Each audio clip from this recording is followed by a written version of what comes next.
જય દ્વારકાધીશ મિત્રો, હું છું વિક્રમ બારિયા. તળાજા નોંધારાનો આધાર ચેરિટેબલ ટ્રસ્ટ. અત્યારે હાલ આપણે છે ને તળાજા તાલુકાના સોભાવડ ગામે આવ્યા છીએ. જેમના બેન બેઠા છે આશાબેન કરીને. એમના ઘરવાળા ઓફ થઈ ગયા ને 20 દિવસ થયા. આ બંને બાળકોએ છત્રછાયા ગુમાવી અને આ દીકરાને બીમારી કાંઈક થઈ ગઈ છે અને મોઢે ફોડકા થઈ ગયા છે. અને આ પરિવારને કરિયાણાની કીટની જરૂરિયાત હતી, તો આપણે લાડ બધું કરિયાણું એક દાતા તરફથી આવ્યું છે અને એમના માટે કપડાં લેવાના, તો કપડાં પણ લેવા માટે આવ્યા છે. અને કપડાના દાતાની છે ને આપણને નામ દેવાની ના પાડી છે. તો નામ એવું આપ્યું છે, માતાજીના નામે છે, રવિ રાંદલમાં અને આઈ શ્રી ખોડિયારમાં તેવા પાનસરિયા ભક્ત પરિવાર તરફથી છે, જેઓ ભોકરદન ધારીવાળા મહારાષ્ટ્રમાં રહે છે.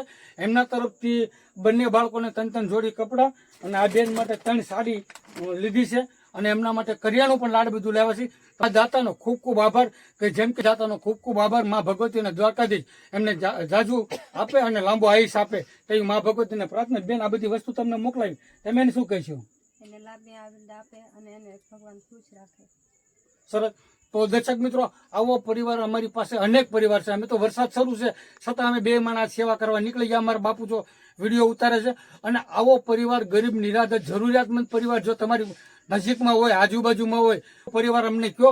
તેવા પરિવારોને અમારા ટીમ થકી નોંધારાનો આધાર ચેરિટેબલ ટ્રસ્ટ એમની પાસે જઈ અને એમને મદદ કરી એમને ખાવાનું પ્રોવાઈડ કરશે. તો જય હિન્દ, જય ભારત, જય દ્વારકાધીશ.